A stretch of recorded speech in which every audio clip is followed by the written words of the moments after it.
Hello guys, hello Aries, welcome dito sa aking channel, Kapalaran 888. Alamin natin Aries kung anong messages, vibration, gabay, energy para sa lahat.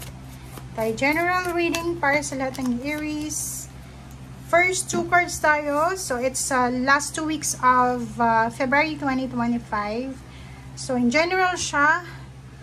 Thank you sa lahat ng Aries na nandito sa aking channel. Thank you guys, from the bottom of my heart. Thank you sa inyong lahat. Okay, it's number 28, number 10, number 43, 7. Bountiful harvest. Wow. At ang bountiful harvest na to is all about huge, massive amount of success, prosperity, abundance. Lahat ng klase ng blessings, biyaya, pagpapala. Napakalaki. Yung parang ano to, napakalaking pag-aani. Diba? Yung parang kung isa kang farmer, naman tinanim mo, ay malaki yung harvest mo. Okay? Comment down below if you resonated. So, completion. Nakikita ko sa'yo dito na marami kang sinakripisyo, maraming pagod, maraming luha, dugot luha, pawis yung puhunan mo dito. It's either, yun nga, isa kang farmer, estudyante, nag-a-apply ka ng trabaho, marami kang pinagdaanan na test, na mga pagsubok. And this last 2 weeks of February, makakamit mo yung bountiful harvest. Ito na yung completion. It's number 10 na siya. Makukumpleto na yung pwedeng retirement, pwedeng lump sum of money, or inheritance, or pwedeng anything na kukumpleto sa'yo to. Okay? Ang galing niya. Kung ano man itong i-harvest mo, congratulations sa'yo. Love Matters 43-7. So, nakikita ko sir dito na this last 2 weeks of February, napaka-importante sa'yo ng love life. Napaka-importante sa'yo ng relationship. Napaka-importante sa'yo ng pagmamahal, ng pamilya, ng pamilya mo, relationship mo, kung may asawa ka, boyfriend, girlfriend, partner mo, importante sila. Napaka-importante. Yun yung importante sa'yo sa ngayon. This week, marirealize mo na kahit walang pera, kahit walang material na bagay, as long as nandyan yung pamilya mo, as long as may nagmamahal sa'yo, as long as may sumusuporta sa'yo, yun na yun. Yun na yung kukumpleto sa'yo. Wala ka ng ibang hihingin pa. Okay. Aries. Okay, Aries, 7 of Wands and 4 of Swords. Wow! Congratulations, guys. Ang galing na ito. Okay, dito tayo sa the Tower and then Prince of Wands. Ang nakikita ko sa'yo dito, pwedeng several months or several weeks ka na nagdusa. Na, yun, pinaka nating Tagalog, nagdusa. Suffering. You suffer. Sabi dito sa the Tower. Bumagsak yung foundation. Nasira yung pamilya, napalayo ka sa pamilya mo, nasira yung relationship, nawala yung pangarap mo, umiyak ka ng dugo. Parang ganun. Dugo yung iniyak mo eh. 'Di ba? Or maraming nasaktan dahil sa nangyari sa'yo, or nangyari sa pamilya mo, nangyari sa foundation mo. Pwedeng nawalan ka ng career, ng business, or nagbago yung pagkatao mo, parang ganun. May nawala sa'yo, or merong nasira sa'yo.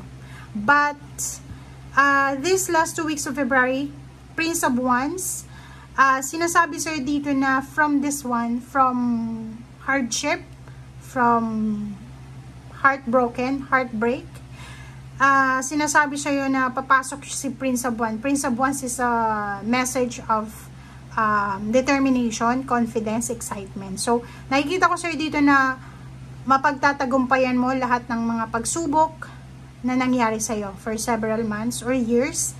And this week, you are victorious, 7 of Wands. Kung makikita mo dito, di ba? Nasangga mo siya eh, di ba? You overcome it. Okay, sorry. Di ba? Tingnan mo. Isipin mo yung mga ano dito, yung mga wands, nasalo mo siya. Diba? You protected yourself. Diba? So, ibig sabihin yan, lahat ng paghihirap, lahat ng mga trials, mistakes, lahat ng nangyari ay napagtagumpayan mo. And now, You are victorious, you are at peace, you redeem yourself, you reclaim your power, nakuha mo kung ano yung nawala sa'yo, nagkaroon ka pa ng blessing, ng bountiful harvest, diba? So, parang nakikita ko sa'yo dito na mas, parang, yung pagsubok na pinagdaanan mo is napakalaking, malaking bagay yun para sa'yo kasi, dahil sa pagsubok na napagdaanan mo, mas magiging lesson mo yon habang buhay. Madadala mo siya habang buhay dahil yun yung pwedeng magdala sa'yo ng assurance na maraming nagmamahal sa'yo.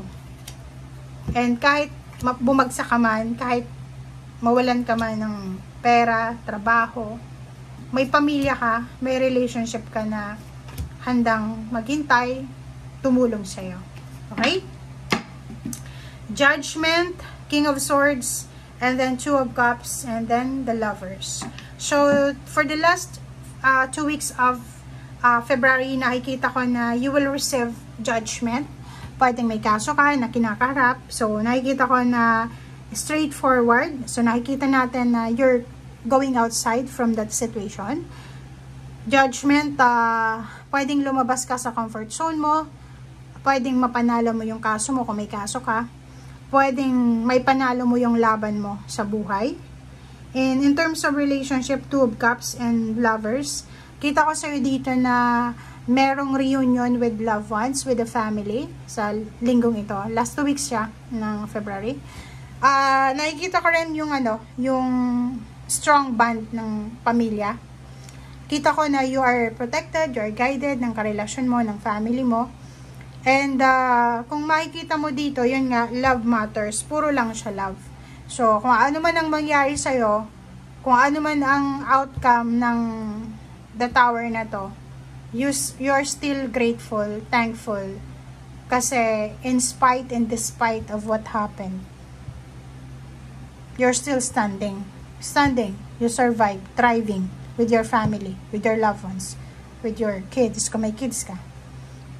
Okay? And nandito yung the sun, half ng, 'di ba? Parang sinasabi na kahit hindi ka perfect, kahit maraming imperfection na nangyari sa buhay mo, may mga tao talaga na talagang nagmamahal sa'yo. Especially sa parents mo. If you have parents, be grateful sa pagkakaroon ng magulang.